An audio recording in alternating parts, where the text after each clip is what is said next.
Salut Cryptofan, c'est Monsieur TK. Bienvenue dans cette vidéo FAQ où je vais enfin répondre à vos questions.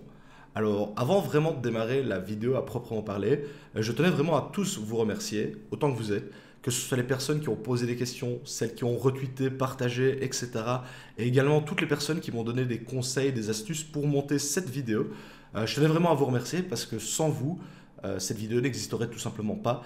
Et voilà, je suis vraiment très content de l'avoir fait et surtout vu la qualité des questions que j'ai reçues. Alors bon, si on met de côté la fameuse question sur le chat que j'ai eue au moins 50 fois, j'ai vraiment été surpris notamment par la qualité des questions. On a eu autant des personnes qui demandaient des points ultra précis, comme des personnes qui posaient des questions plutôt sur quelque chose de plus général, comme les exchanges et autres. Et ça, c'est quelque chose que j'aime beaucoup, parce que ça montre que la communauté qu'on est en train de former, il y a des personnes qui sont aussi calées que moi, voire même plus, et des personnes vraiment qui débutent. Et ça montre une certaine homogénéité dans notre communauté. Et ça, c'est vraiment quelque chose qui me fait vraiment bien plaisir, et qui montre qu'on va continuer à se développer tous ensemble, et ça, c'est vraiment chouette. Enfin bon, voilà, cette intro est déjà suffisamment longue, donc on se retrouve juste après le générique pour répondre à toutes vos questions. A tout de suite les amis.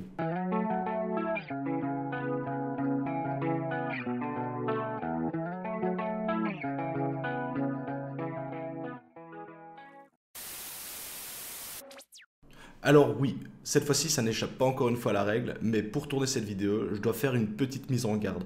Alors ceux qui me connaissent commencent à avoir l'habitude, mais tout simplement sur certaines questions, il y a des personnes qui me posent des questions où on me demande réellement mon avis sur telle ou telle technique, telle ou telle crypto, etc. Et là j'insiste vraiment sur le point où je donne mon avis. C'est mon avis, il n'engage que moi. Tout simplement, il faut voir cette discussion comme si on discutait autour d'un bon verre tous ensemble. C'est pas du tout des vérités que je vais donner. Ici, c'est vraiment je partage mon avis. C'est pas parce que la crypto que vous m'avez demandé, moi je ne la connais pas, je ne l'utilise pas, qu'elle est forcément moins bien ou mieux qu'une autre. Voyez plutôt cet avis comme un point de vue extérieur à la limite pour étayer votre réflexion. Mais en aucun cas ne prenez pour acquis ce que je vais dire. Tout simplement parce que j'ai eu beaucoup de questions de ce genre-là et je voudrais pas qu'il y ait des personnes qui se disent ah tiens monsieur TK il a dit que ça c'était pas top ou ça c'était bien. Non, ici c'est mon avis, ça n'engage que moi. J'ai déjà fait suffisamment d'erreurs que pour le prouver je pense. Donc voilà, ne prenez vraiment pas ça, c'est une petite mise en garde et vraiment faites les choses comme bon vous semble. Ici je donne simplement mon avis. Merci. Alors, la première question, la sacro-sainte question, celle qui m'est revenue le plus souvent de fois, quel est le nom du chat sur la première vidéo? Alors, je vous rassure tout de suite, c'est mon chat et il s'appelle Pile-Poil. Oui, comme le cheval dans Toy Story 2. Alors, malheureusement, on l'appelle pas tout le temps Pile-Poil, hein, c'est plutôt ça, c'est vraiment son nom officiel. Il a des petits surnoms, c'est notamment par exemple Pilou, mais je vous assure que c'est vrai, son vrai surnom et celui qu'on utilise tous les jours, c'est Monsieur Poil. Alors oui, Monsieur Poil, il y avait déjà Monsieur TK à la maison, pourquoi pas Monsieur Poil, je ne sais pas. Mais tout simplement, je vous assure aussi, il portait déjà ce surnom-là avant que je crée ma chaîne YouTube. Donc voilà, le chat Pile Poil, alias Monsieur Poil. Passons maintenant aux autres questions. Alors, la première question nous vient tout droit du plus grand forum finance de l'univers entier, connu et inconnu, en la personne de Noshaiksa. D'ailleurs, au passage, big up à toi, bro, parce que je sais à quel point c'est pas facile avec les singes qui règnent là-bas. Et sa question est la suivante. Alors, je vais la lire en même temps parce que je ne l'ai pas apprise par cœur.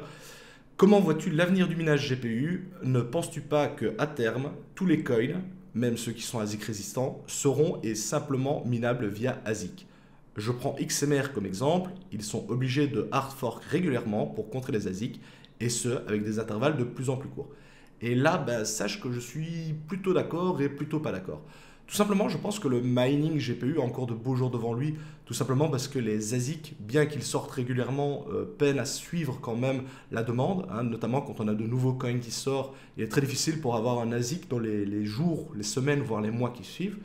Cependant, si je devais voir ça, en tout cas une prise de pouvoir, je ne la verrais pas faite par les ASIC, mais plutôt par les FPGA. Alors, pour ceux qui ne savent pas ce que c'est, en gros, c'est allier le meilleur des deux au monde. Donc, on obtient la puissance des ASIC d'un côté, la puissance de H des ASIC, qui est énorme, et de l'autre, on prend la polyvalence du minage GPU. Alors, ce qu'il faut savoir, c'est pourquoi est-ce qu'on ne lance tous pas des FPGA? Alors, c'est aussi simple que ça. En fait, premièrement, ça coûte extrêmement cher pour acheter la carte, déjà. Et ensuite, il faut savoir que la carte, il faut la programmer. Et on ne la programme pas comme avec 2-3 lignes de commande. Il faut vraiment être une personne qui s'y connaît là-dedans. Et donc, malheureusement, avec les FPGA, je trouve qu'on perd ce côté monsieur et madame tout le monde qui peut miner. Mais en attendant, ben voilà, avec un FPGA, vous pouvez miner l'algorithme que vous voulez, avec une puissance de hash monstrueuse, à condition de l'avoir paramétré. Alors, ce que je vois aussi également venir dans le futur, c'est plutôt une sorte de cohabitation ASIC-GPU, comme on peut par exemple l'avoir sur le Green. Donc pour le Green Coin, tout simplement, les développeurs sont partis du principe que des ASIC, il y en aura toujours, des mineurs GPU, il y en aura toujours. Et donc ils ont décidé de développer deux algorithmes de minage, un qui est miné via les GPU, l'autre via les ASIC, et les deux cohabitent ensemble. Alors pourquoi est-ce que moi qui suis mineur GPU, je ne vois quand même pas les ASIC d'un mauvais œil? C'est tout simplement parce que je pense qu'ils sont nécessaires à la sécurisation d'un réseau, puisqu'avec la très grosse puissance de hash qu'ils apportent sur les réseaux, ben, mine de rien, c'est grâce à eux qu'on peut sécuriser de très grosses blockchains, notamment si on prend celle du BTC. Donc moi je pense qu'il existera toujours des ASIC et il existera toujours des GPU pour la simple et bonne raison que quand un nouveau coin sort sur un nouvel algorithme, ben, tout simplement, il n'y a pas d'ASIC qui sort dans la semaine qui vient pour le miner. Et si à chaque fois on devait attendre qu'un ASIC soit disponible, etc., ben, on perd l'intérêt. Ou alors il faudrait qu'on ne développe plus que sur des algorithmes qui ont été développés pour les ASIC. Mais alors on perd ce côté nouveauté, découverte, etc. Et ça, je trouve que c'est dommage. C'est justement un peu ce qui fait la richesse des cryptos. C'est les nouveaux algorithmes qui apparaissent, qui apportent des solutions, des réponses à des problèmes qu'on n'avait pas dans le passé. Donc voilà, moi c'est mon avis. Voilà. Passons à la question suivante. Alors, la prochaine question, ou devrais-je dire les prochaines questions, viennent de Will, une personne que je connais bien. Alors, je vais y répondre dans l'ordre afin vraiment qu'on suive le fil conducteur. Donc, la première était, quelle était ta vision des techno-crypto quand tu as commencé à t'y intéresser et quelle est ta vision actuelle? Alors, je dirais que quand j'ai commencé, c'était fin 2016, début 2017, j'avais une petite vision idéaliste, hein. Je pensais vraiment que chaque objet, chaque technologie, chaque projet allait être développé via une blockchain et donc une crypto en particulier. Et vu que c'était un peu la hype sur le moment, j'ai vraiment misé sur des trucs qui étaient censés être révolutionnaires. Et je pense que dans le fond, on aurait pu révolutionner les choses, mais tout simplement par manque de technologie, de hype, ou tout simplement le public n'est pas encore prêt pour ce genre de choses, ben, malheureusement, tous ces projets sont un peu tombés dans l'oubli. Et je dirais que maintenant, je me suis vraiment plus recentré sur le BTC, tout simplement parce que c'est lui qui drive le marché, quoi qu'il arrive. En tout cas, actuellement, c'est toujours le cas. Et donc, je veux dire, même si vous avez un coin qui est révolutionnaire, qui pourrait changer vraiment la face du monde, ben, malheureusement, actuellement, ça reste le BTC, le maître à l'œuvre. Et donc, moi, je me suis vraiment recentré sur lui. Donc, je vous rassure tout de suite, je continue à miner de petits coins, mais plutôt que de conserver comme je le faisais vraiment en pensant à la technologie révolutionnaire, je suis nettement moins attaché aux technologies de ces petits coins et je revends vraiment sans problème pour emmagasiner un maximum de BTC, car je reste maintenant convaincu que c'est lui qui drive le marché maintenant et dans les années à venir. La question suivante est, quelles sont tes stratégies d'investissement, que ce soit via le mining, les masternodes, le staking ou autre? Alors, en ce qui concerne le mining, vu que j'ai pas une ferme de minage et que donc mes coûts électriques ne sont pas non plus monstrueux, pour le moment, je me constitue vraiment des petits bags de crypto pour un éventuel futur bull run. Le but vraiment, c'est de me constituer des bags là où la difficulté est plus faible, voire même très faible dans certains cas, d'en avoir un maximum et lors d'un éventuel futur bull run, de revendre petit à petit pour, encore une fois, emmagasiner un max de BTC. En ce qui concerne les masternodes, c'est à peu près la même chose. J'ai misé sur des masternodes parfois à très haut retour sur investissement dans le seul but d'obtenir un maximum de BTC. Et il y a d'autres masternodes, notamment par exemple pour le Zcash, que je conserve plutôt en stock. Et là, c'est plutôt un travail de fond, de nouveau, constituer un bag pour un éventuel futur bull run. Donc voilà, c'est un peu la stratégie que j'adopte pour le moment. Idem pour le staking, hein, je ne veux pas faire la liste de tout ce que j'ai, mais bon, vraiment, revendre maintenant, pour moi, ça n'a pas d'intérêt parce qu'on gagne tellement peu que je préfère, entre guillemets, miner et vivre à crédit en espérant avoir un bull run dans quelques temps pour revendre, essayer, pas revendre au top, mais emmagasiner un max de BTC. Alors, la question suivante, fais-tu des achats en crypto-monnaie et si oui, comment perçois-tu l'expérience?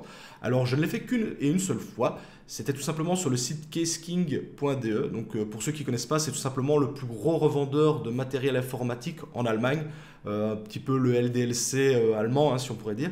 Et c'est un des rares sites que je connais qui accepte, en tout cas un des rares sites pour l'informatique, qui accepte le paiement en BTC. Alors, je l'ai fait vraiment par souci d'expérience, hein, je veux dire, je n'avais pas spécialement besoin de payer en BTC. Je dois dire que j'ai eu très peur parce que forcément, quand vous voyez la transaction, ça n'arrive pas, vous attendez qu'elle soit validée, etc. J'avais peur aussi des variations de prix, ou autre, mais au final, ça s'est super bien déroulé. Je crois que j'ai acheté une carte mère, un processeur et peut-être de la RAM aussi avec ça. Et au final, ça s'est extrêmement bien déroulé. Je n'ai pas retenté l'opération depuis, tout simplement parce que j'ai pas racheté de matériel. Mais à refaire, franchement, je vois pas pourquoi ne pas le refaire. Vu que dans mon cas, ça s'est bien passé, il n'y a eu aucun problème. Et j'ai payé le prix, je veux dire, à quelques centimes près. J'ai payé le prix qui était indiqué sur le site. Donc, une bonne expérience à refaire. Maintenant, voilà, ici, c'était un bien, on va dire. Je ne connais pas si c'est pour acheter un service, par exemple. Hein. Si vous vouliez, par exemple, payer votre femme de ménage. Je ne sais pas comment ça se passerait, honnêtement, je n'ai aucune idée, mais voilà, pour acheter un bien, ici une carte mère, processeur et autres, ça s'est extrêmement bien déroulé. Voilà. Alors, les deux dernières questions, je vais les regrouper tout simplement pour aller plus vite, c'est quelles sont tes astuces pour éviter les scams? Et the last but not least, à quand la Lambo? Alors, pour éviter les scams, je dirais tout simplement que si c'est trop beau pour être vrai, c'est probablement que vous êtes dans la crypto. Là-dessus, il n'y a pas d'astuce. Je veux dire, moi, je me suis déjà fait avoir, je me suis déjà fait rouler en minant des coins qui disparaissent du jour au lendemain et autres. J'ai pas de technique. Je veux dire vraiment quand ça paraît vraiment trop gros, que en quelques clics, je veux dire, ou en 2-3 jours de minage, vous pourriez devenir multimilliardaire. Faut se remettre en question. Et à quand la Lambo? Eh ben, j'ai envie de dire le plus rapidement possible, parce que c'est pas avec ma charrette que je vais continuer à aller impressionner mes potes en allant bosser. Question suivante. Merci encore une fois, Will. Alors, la question suivante nous vient de Aboubaker qui nous dit quelle est la crypto la plus profitable en minage pour le moment avec des cartes AMD? Alors, comme tu ne l'as pas précisé, je suis parti du principe qu'on parlait d'une carte AMD classique de minage. Donc, j'ai fait l'exercice avec une RX 580. Je vous rassure tout de suite, je l'ai fait également avec une Vega 64 pour se donner une info. Et j'ai comparé les rentabilités sur deux sites, What2Mine d'un côté et Crypto Calculator de l'autre. Et à peu de choses près, ce sont les mêmes cryptos qui reviennent. Alors pour les valeurs, je suis parti du principe qu'on payait, j'ai fait la conversion euro-dollar, mais le kilowattheure à 14 centimes, je crois que c'est ce que vous payez en France.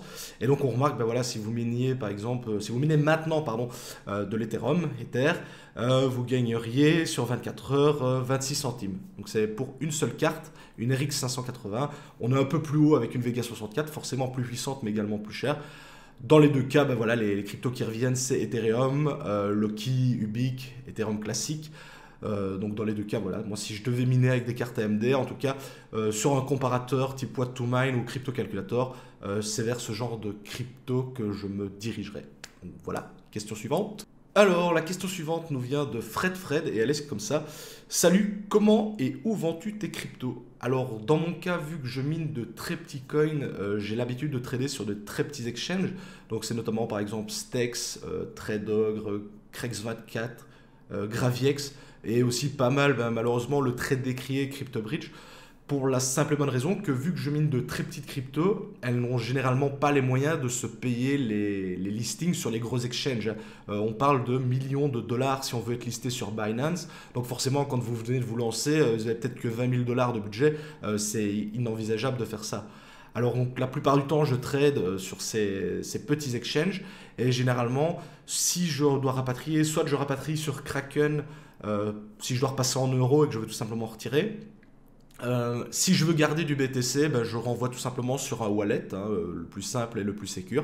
Et également, si je veux rester en USDT, au cas où je devrais racheter dans très peu de temps ou autre, je stocke également tout sur Kraken. Donc dans les deux cas, voilà, ça passe généralement par Kraken comme lieu de stockage pour les euros et l'USDT, parce que c'est notamment de là que je repars alors sur d'autres exchanges. Je trade rarement sur Binance, Bittrex et autres, hormis les cryptos qui maintenant sont devenus de grosses cryptos, mais qui à l'époque, quand je les ai minés, étaient des petites cryptos, notamment par exemple le Zcoin ou le Zencash. Ben voilà, quand je les ai minés, ils étaient petits, ils ont grandi, et donc maintenant ils sont disponibles sur de plus gros exchanges, donc je les trade là-bas, mais c'est relativement rare. Je veux dire, je passe vraiment 90% de mon temps, donc pardon, 90% de mon temps sur Stex, Graviex, etc. Donc voilà, j'espère avoir répondu à ta question. On passe à la suivante. Alors, la question suivante nous vient de Trafalgeek qui dit « Salut, penses-tu que le Proof of Work existera encore dans quelques années? Merci pour tes vidéos, continue comme ça. » Alors, merci d'abord à toi. Et je dirais que c'est un peu la même réponse que j'ai donnée à Noshaexa. C'est-à-dire que pour moi, le Proof of Work, c'est quelque chose qui a fait ses preuves et qui fonctionne bien, notamment sur les très grosses blockchains, hein, si on prend BTC, Ether. Et c'est quelque chose qui est vraiment, je veux dire, le plus accessible. Alors, j'ai bien mis les guillemets, vous avez vu. Tout simplement, je veux dire, quand une crypto se lance et qu'on peut par exemple la miner au CPU, ça veut dire que n'importe qui, sur le moment, pourrait la miner. Et donc ça vraiment, ça offre des perspectives intéressantes. Au contraire, par exemple, des masternodes ou du staking qui demandent à ce moment-là un investissement plus important. Alors on est d'accord, si vous voulez miner quelque chose de vraiment une grosse crypto, il faut directement passer sur du matériel et là ça vous coûte également de l'argent.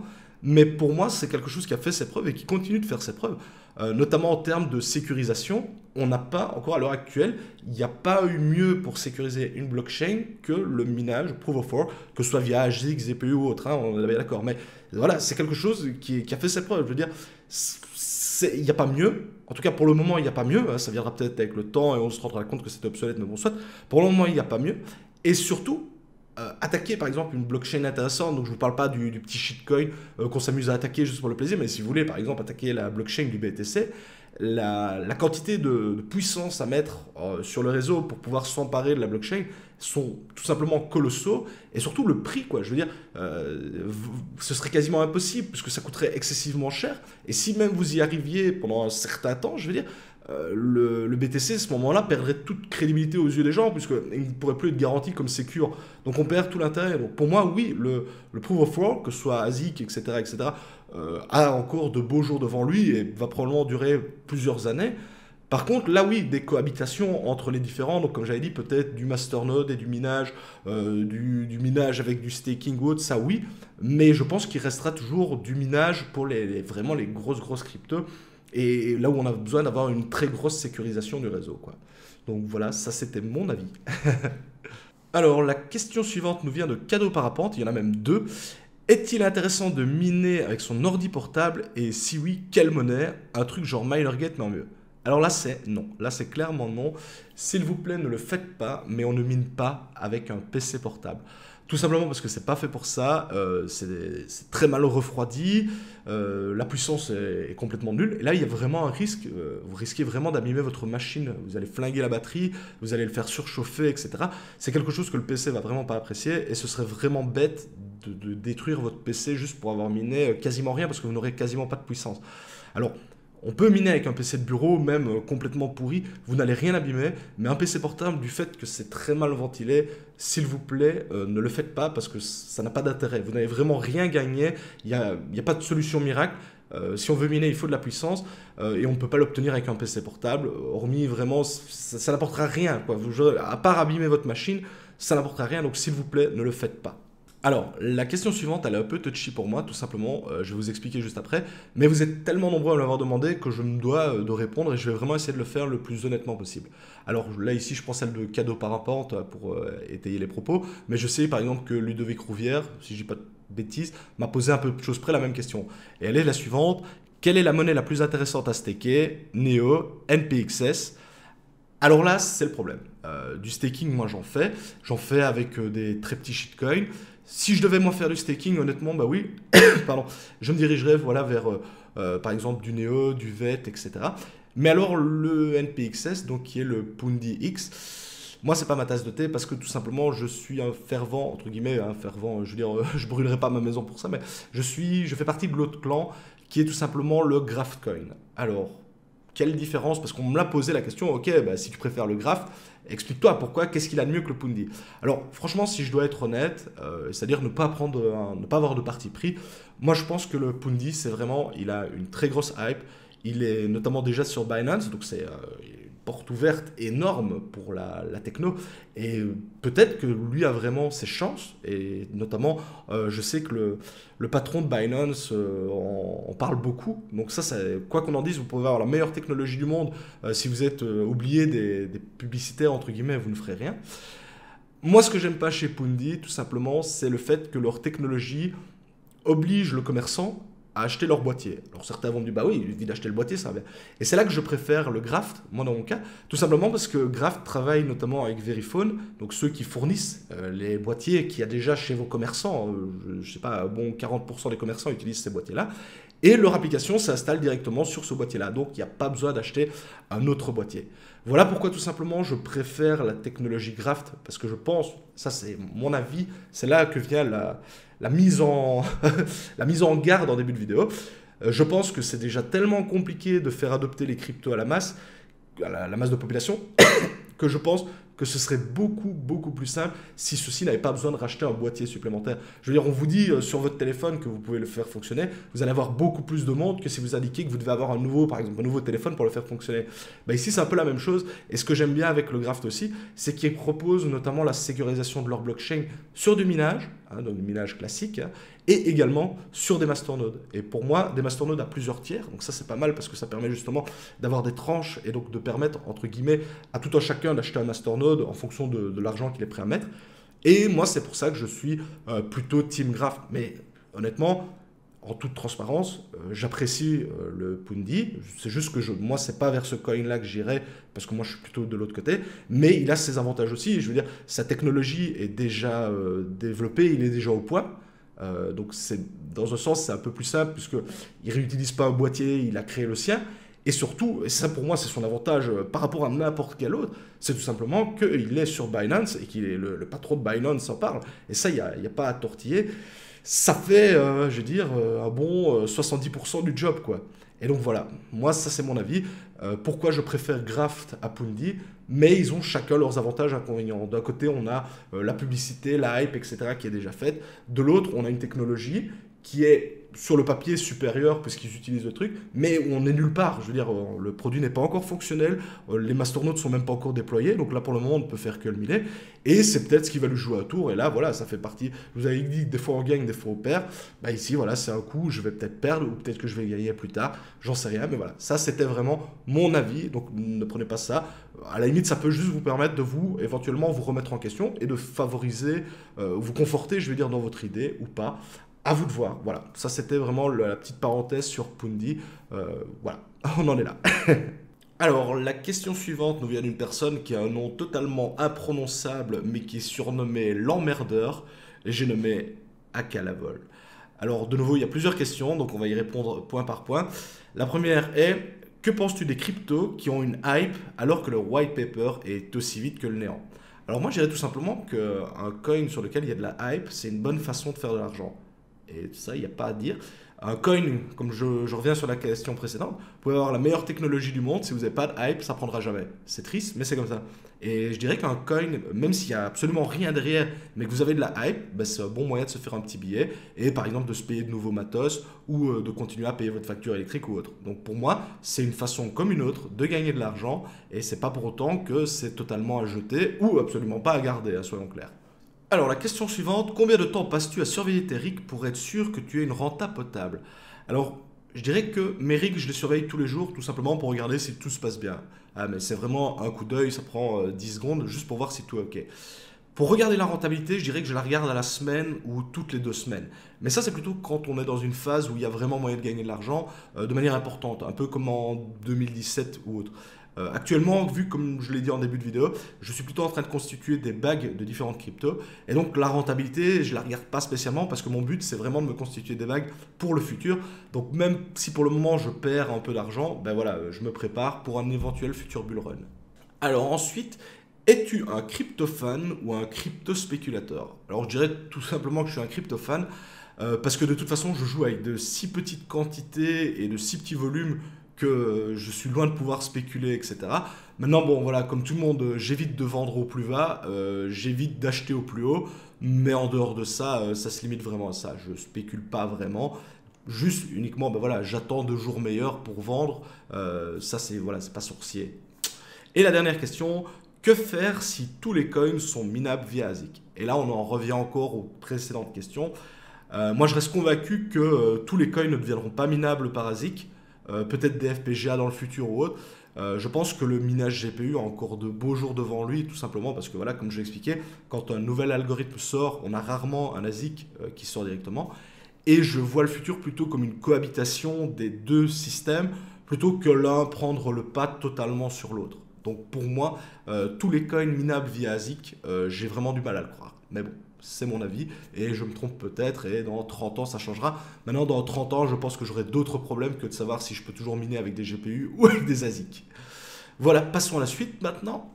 Alors, la question suivante nous vient, enfin les questions plutôt, viennent de MyCrypto. Beaucoup disent que seul le Bitcoin vaut et le reste, tout finira par disparaître. Est-ce que cela est vrai? En somme, est-ce que les altcoins sont voués à disparaître et est-ce qu'elles ont une réelle utilité? Ou le Bitcoin, ou à partir du Bitcoin, on pourra tout faire. Alors là-dessus, je dirais, c'est un peu des deux en fait. On a eu, c'est vrai, une très grosse hype, on a eu des cryptos qui sont sortis pour tout et n'importe quoi. Et là-dessus, je pense vraiment qu'une épuration était nécessaire, et c'est ce qu'on constate ces derniers temps, il y a pas mal de coins qui disparaissent. Alors, est-ce que pour autant toutes les alts sont achetées? Je ne pense pas. Maintenant, quand on voit qu'on a plus de 2000 cryptos référencés sur CoinMarketCap, pour moi, il y a clairement un problème. Alors, je ne dis pas qu'il en faudrait beaucoup moins. Moi, pour moi, tout simplement, je dirais que oui, le BTC drive le marché et oui, il faut le garder. Oui, il existe d'autres altcoins qui valent le détour, mais qui vont vraiment quelque chose d'important. Si on prend par exemple le smart contract, Ethereum et autres, maintenant, une cinquantaine de cryptos différentes, je parle, je trouve que ce serait déjà énorme et vraiment pas mal. Pas besoin d'en avoir 2000 ou n'importe qui veut faire n'importe quoi avec. Et donc, je pense vraiment que, ok, le BTC va rester.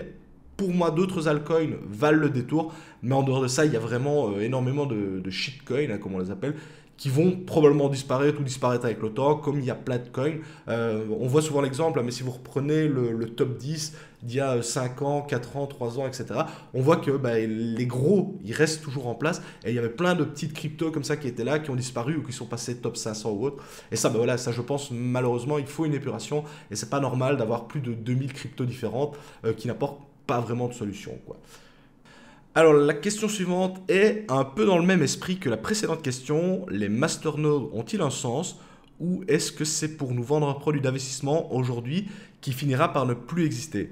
Alors pour les masternodes, pour moi c'est quelque chose de différent. Tout simplement parce que c'est une méthode de sécurisation de la blockchain. Alors c'est une méthode parmi tant d'autres. Est-ce qu'elle va perdurer dans le temps? Peut-être, peut-être pas. Si demain on remarque qu'il est possible de hacker les masternodes facilement, c'est sûr que demain il n'y aura plus aucune techno qui sortira sur, sur le principe du masternode. Maintenant, effectivement, quand on vous propose 300, 500, 1000% de rendement, là il y a clairement un problème. C'est tout simplement parce que la rentabilité joue en fonction du nombre de masternodes sur le réseau. Est-ce qu'on vous vend ça comme un produit d'investissement? Oui, mais au même titre que le minage, que le staking ou autre. À la différence de certains shitcoins qui ne servent à rien. Attention, j'ai bien dit certains shitcoins parce que si vous avez des masternodes sur un shitcoin, ça reste le même principe. Mais maintenant, si on reprend par exemple le Dash, qui est une relativement grosse crypto, ces masternodes ont une réelle utilité et sont réellement utilisés, notamment pour le système de vote de la communauté, le transfert instantané d'argent, etc. Donc là, c'est vraiment quelque chose de différent. On a vraiment un produit qui est fonctionnel et qui doit être utilisé par la crypto. Donc à partir du moment où la crypto-monnaie a un intérêt, si elle dispose de masternode, ils ont également à leur tour un intérêt. Donc pour moi, ce n'est pas quelque chose qui est vraiment un produit spéculatif. Par contre, encore une fois, quand vous avez une liste comme ça de cryptos qui proposent des masternodes, il faut bien se remettre en question. C'est pas possible que toutes ces cryptos-là soient rentables. Il y en a certaines qui vont perdurer, il y en a d'autres qui vont disparaître. On l'a déjà vu, c'est quelque chose de naturel. Et la dernière question que tu me poses, c'est quel langage de programmation est le plus utile dans l'univers de la blockchain? Quel livre ou vidéo ou site conseillerais-tu qu'un débutant se mette à découvrir ce langage? Voilà ce qui me passe par la tête. Je reviendrai s'il le faut. Merci pour tout ce que tu fais. Encore une fois, merci à toi.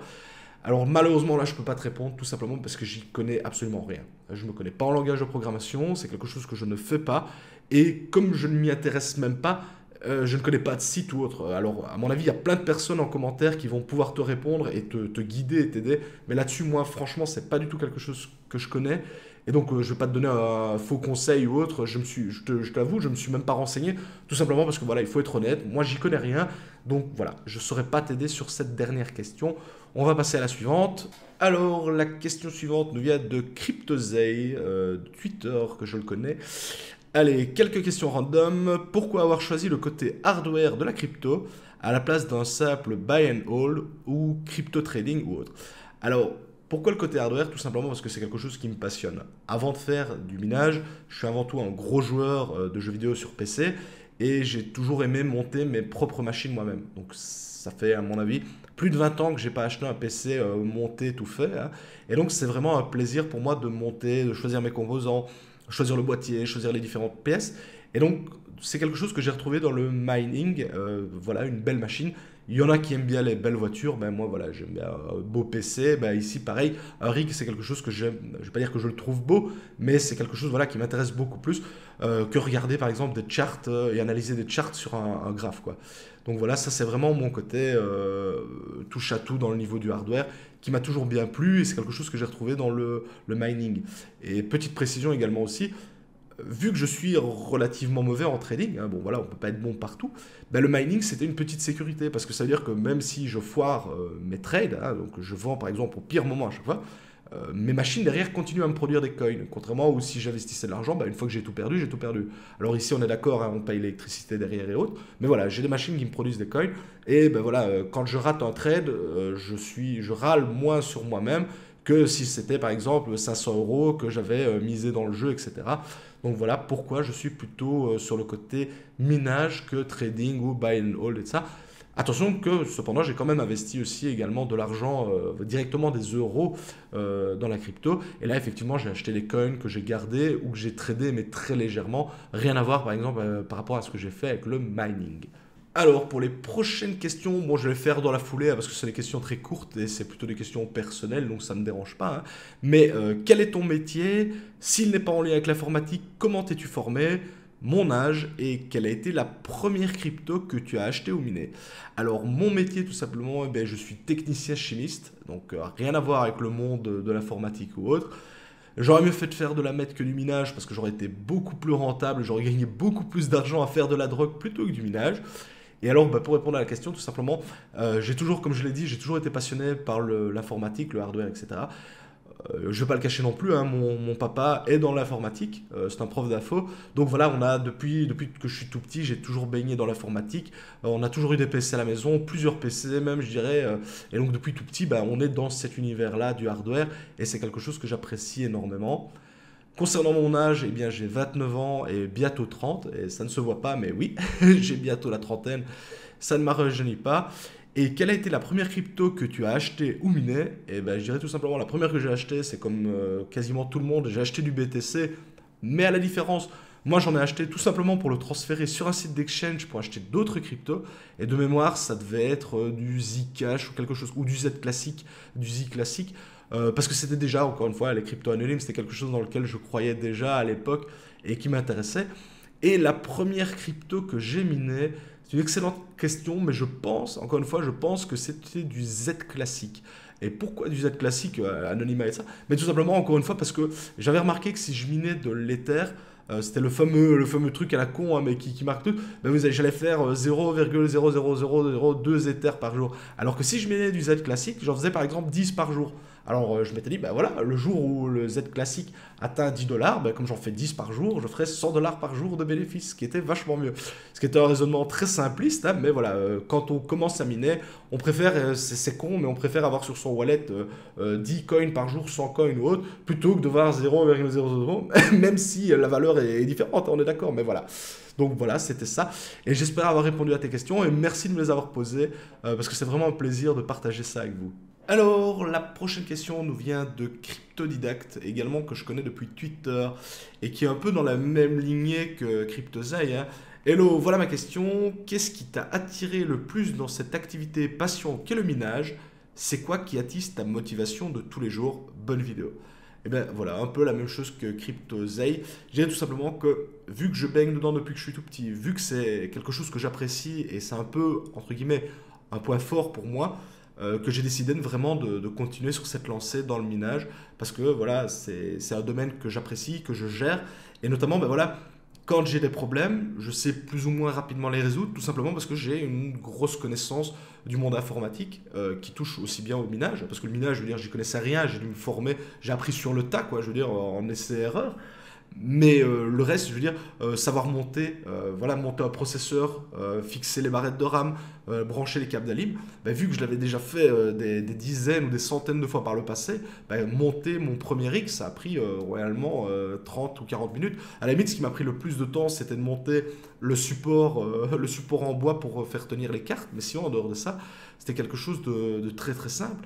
Et comme je le disais aussi juste avant, ben voilà, le minage, moi, ça m'apporte. Je vois ça le minage un peu comme on pourrait avoir une rente immobilière, quoi. Puisque tous les mois, on va dire, on a des. Tous les mois, enfin ici c'est tous les jours, hein, toutes les minutes même, on a des coins qui tombent, entre guillemets, sans rien faire, parce que mine de rien, je passe énormément de temps derrière mes rigs, à les surveiller, à les configurer, les nettoyer, etc. Mais voilà, c'est une façon, une fois que tout est opérationnel, ben, vous avez votre journée tranquille et vous faites des coins, entre guillemets, les doigts de pied en éventail. C'est pas le meilleur exemple que j'ai, mais bon, voilà, ça explique bien les choses. Alors, on continue sur notre lancée. La prochaine question me vient de Tom. Salut TK, quels sont les cryptos que tu mines le plus? Alors, pour le moment, je mine énormément de Zcoin.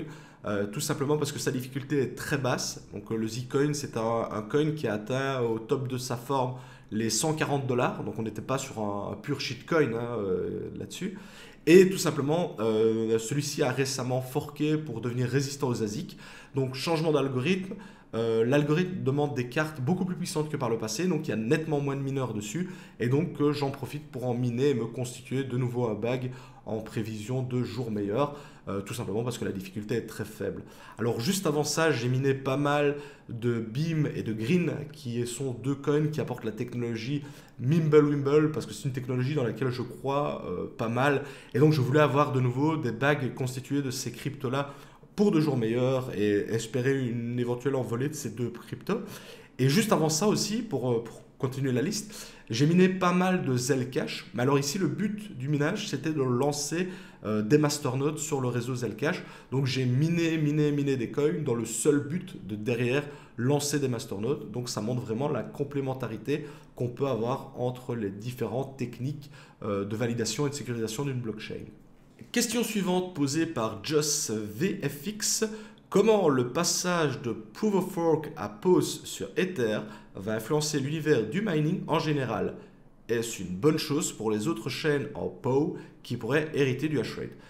Alors là, c'est un peu difficile à dire, tout simplement parce que je pense qu'il y a dans le tas sur Ether, on a aussi bien des petits producteurs, je veux dire des personnes qui n'ont que quelques cartes, des mecs qui ont des mini-fermes de minage, donc on parle d'une centaine de cartes, ou alors des mecs qui ont vraiment des énormes fermes de minage.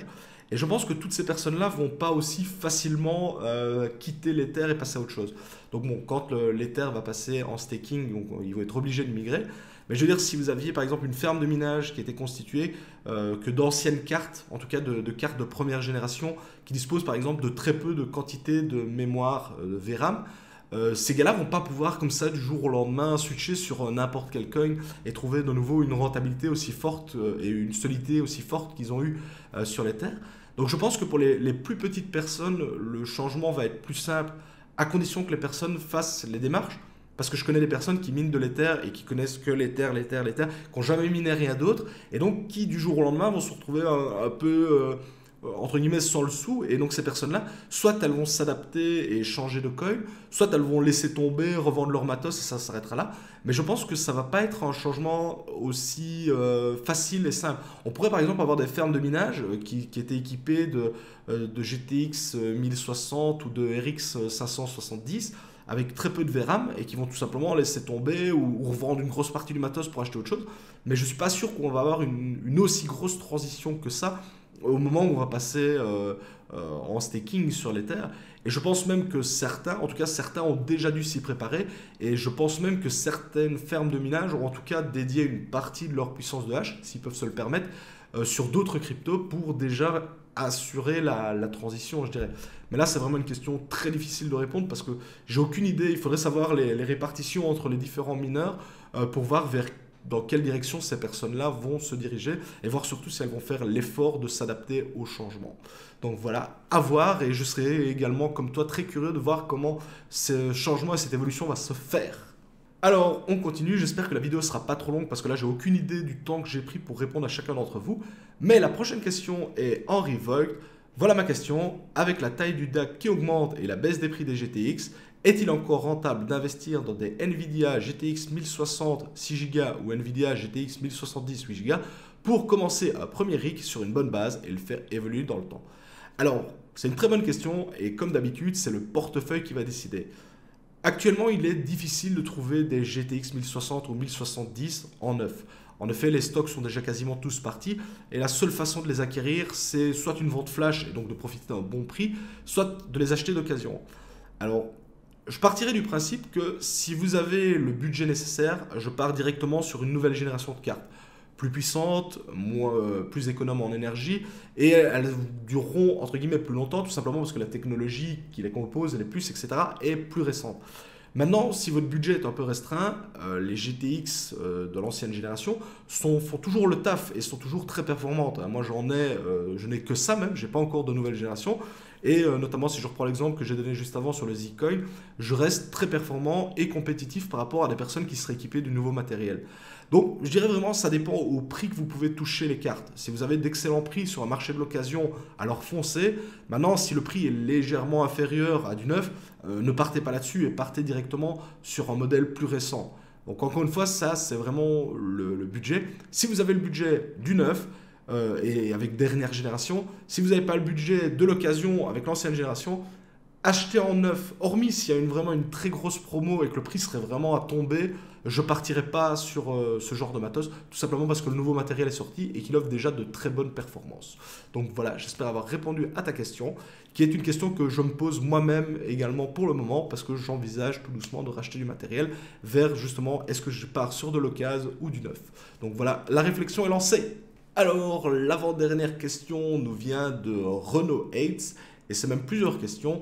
Quand as-tu commencé le mining? Eh bien, tout simplement, j'ai commencé fin 2016, début 2017. Et à l'époque, quand j'ai débuté, j'utilisais mon PC de jeu qui était équipé d'une GTX 1080 pour miner.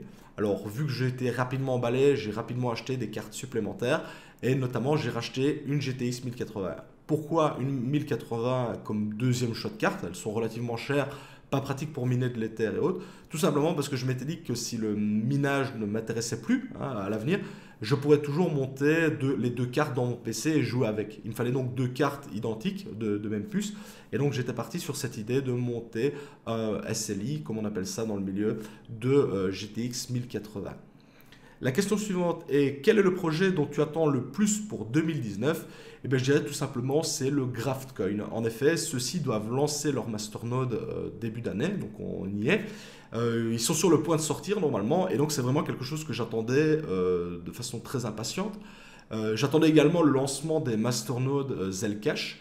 Eux sont déjà sortis, donc je veux dire, ça c'est déjà archive unlocked, je dirais. Donc voilà, vraiment c'est la sortie des masternodes Graph, voir si le procédé va vraiment être fonctionnel et va pouvoir tenir ses promesses ou pas. Et je dirais, le rig de mes rêves, eh bien je t'aurais dit qu'à l'époque, ça aurait été de monter 12 GTX 1080 Ti. Ça, c'était vraiment mon rêve. Pas besoin de 19-12, c'était déjà vraiment bien en 1080 Ti pour avoir une puissance de malade. Maintenant, sachant que la nouvelle gamme est sortie, les RTX, je te dirais tout simplement 12 RTX 2080 Ti, histoire d'envoyer une puissance de hache de malade. Voilà, merci à toi l'ami, au plaisir. Et on passe à la dernière question. Alors, la dernière question nous vient de Silexperience. C'est plusieurs questions, donc encore une fois, je vais les détailler une par une pour ne pas m'emmêler le pinceau. Penses-tu qu'il est préférable d'investir dans du mastos de mining ou directement dans des pièces? Donc directement dans les coins. Et là, je dirais que ça dépend vraiment de votre stratégie. Typiquement, si je devais maintenant miner du BTC, j'achèterais jamais des ASIC, tout simplement parce que avec le coût électrique en Belgique et autres, on ne sera jamais rentable.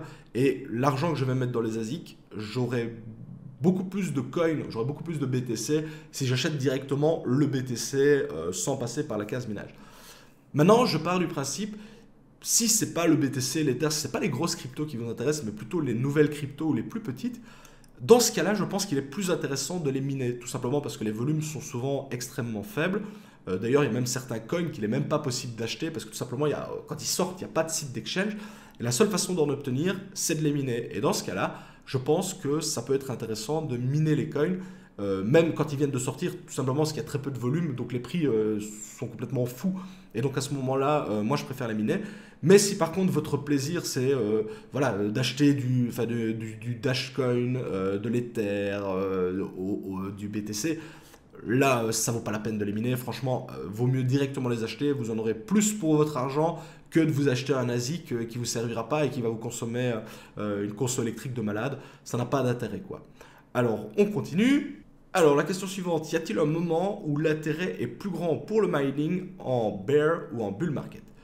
Alors, je dirais que, encore une fois, ça dépend de ce que vous avez comme matos. Si vous êtes une ferme de minage, on ne raisonne pas comme une personne qui a 10 ou 15 GPU.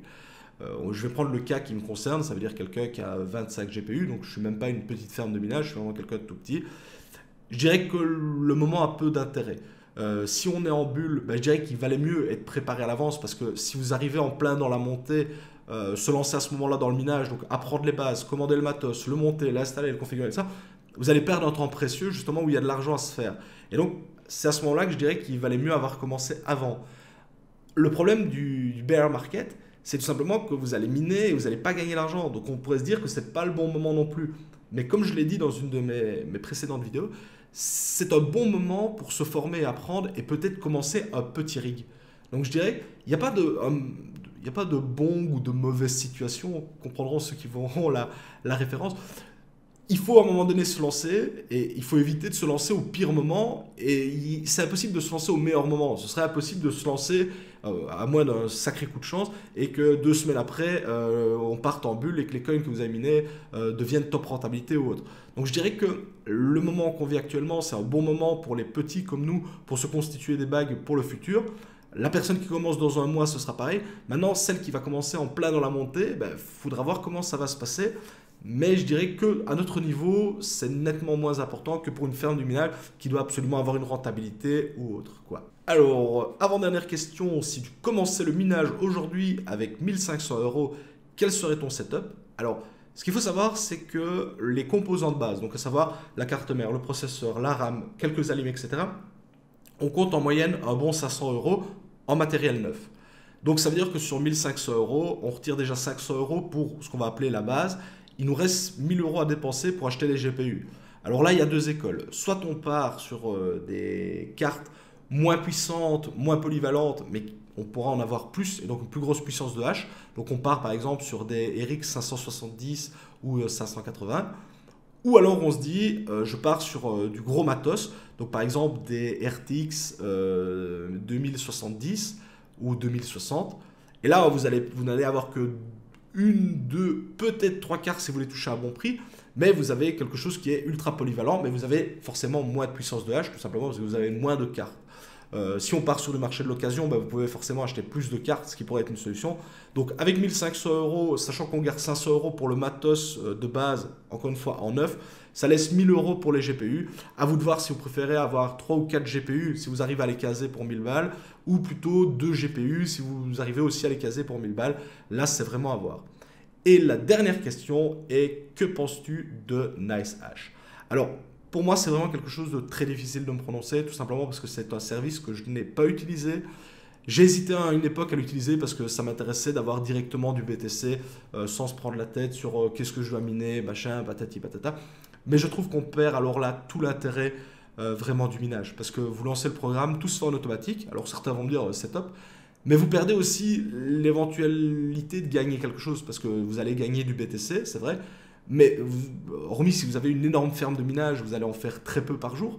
Et donc si même demain le BTC faisait x10, la quantité de coins que vous allez gagner, la quantité de BTC que vous allez gagner va faire x10, mais ce sera jamais énorme parce qu'on a des petites installations. On ne parle pas d'une ferme de minage. Alors que si vous minez un petit coin et que celui-ci fait x10, vu que la difficulté était faible, théoriquement vous en avez beaucoup plus. Et donc là, votre x10, ça pourrait vous rapporter beaucoup d'argent. Et alors là, voilà, c'est un peu le pari qu'on peut faire ou ne pas faire. Je pense que NiceHash facilite la vie de bon nombre de mineurs et a un intérêt, parce que quand je vois, il y a quand même beaucoup de mineurs qui passent par ça.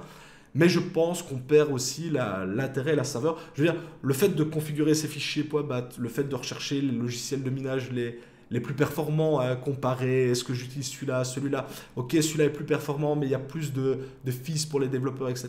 Je trouve qu'on perd tout ça et en fait on passe par un système totalement abstrait et ça, et en fait vous avez votre truc qui évolue, pack. C'est pas prise de tête, mais on perd l'intérêt du minage et on perd cet intérêt surtout de miner un coin qui vous intéresse, que ce soit par pure spéculation ou parce que vous croyez dans la crypto qui est derrière. Je trouve qu'on perd ce côté-là et c'est pour ça notamment que moi je n'utilise pas NiceHash et toutes les autres variantes. J'ai essayé un petit peu un concurrent qui était Minorpool, je ne sais plus enfin ça s'appelait.